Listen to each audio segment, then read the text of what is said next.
Hello, my lovely listeners. Welcome to my YouTube channel. Please subscribe my channel and press the bell icon button.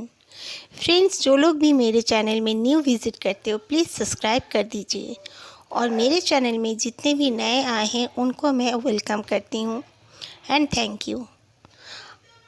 I am your host Anna. आज की जो story sender है इनका नाम है प्रीति। मेरा नाम प्रीति है।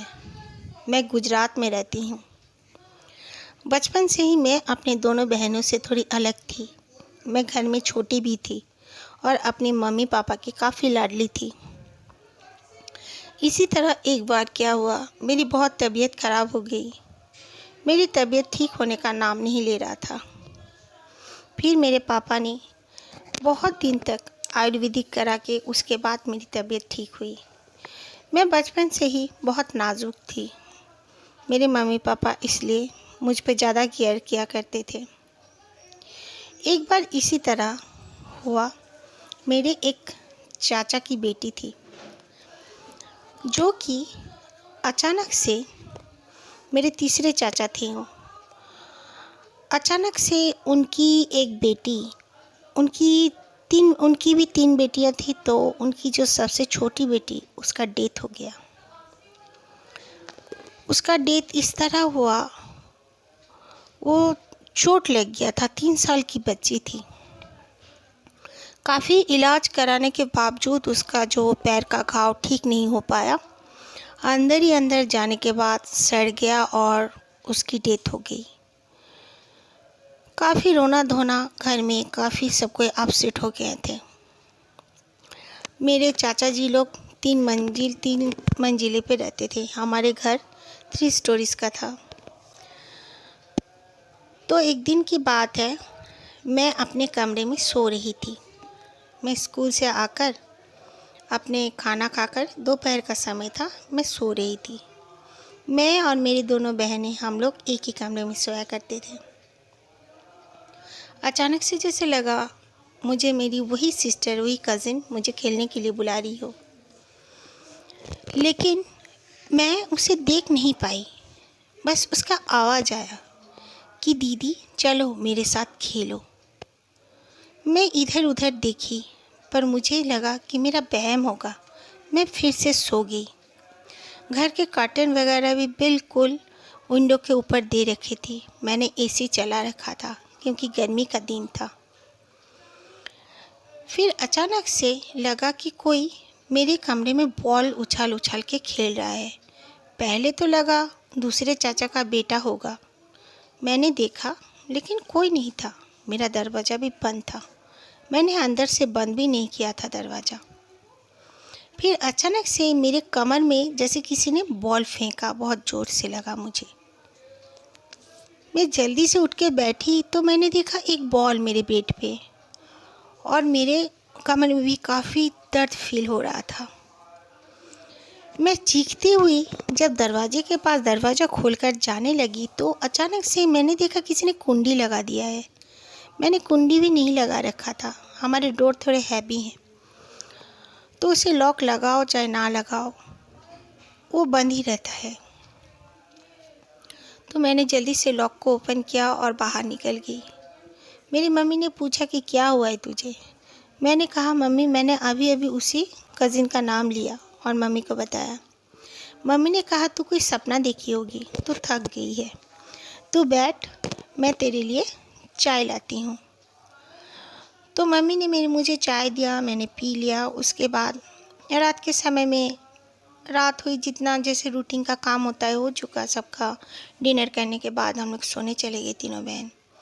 मेरी 2 बहनें अच्छी तरह से सो रही थी पर मुझे नींद नहीं आ रही थी। बार बार मुझे लग रहा था जैसे कोई मेरे बालों में हाथ फेर रहा है, तो कभी मेरे पैरों में।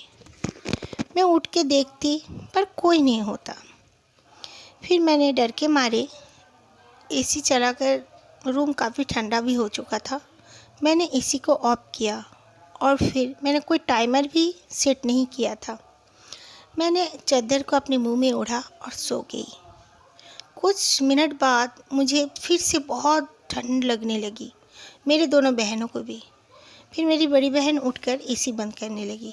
मैंने कहा मैं तो 1 डेढ़ घंटा पहले बंद कर चुकी हूँ।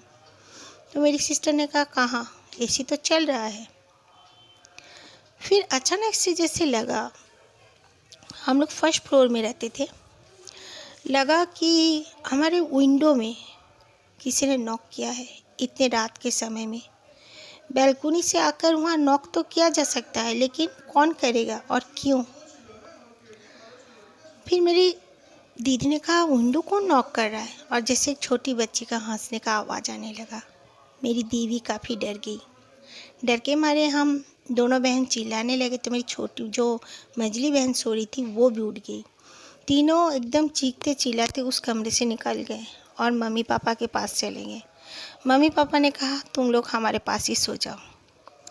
मेरी दोनों सिस्टर मम्मी पापा के इधर उधर सो गया और मैं सोफे पर ही सो गई। मैं जब सो रही थी मुझे लगा, मुझे ठीक से नींद भी नहीं आ रही थी, मैं आधी जगी आधी सोई थी। मैं तब 12 में पढ़ती थी। मुझे अचानक से लगा मेरे पैर के पास कोई बैठा है। पहले तो लगा कि पापा होंगे। पापा बहुत जल्दी उठ जाते थे, उनको अपना काम पे जाना होता था, उनका अपना बिजनेस था।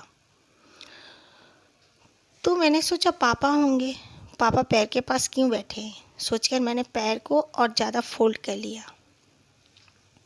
उसके बाद मैं देखती हूँ, मुझे तब इतनी गहरी नींद भी नहीं आई थी।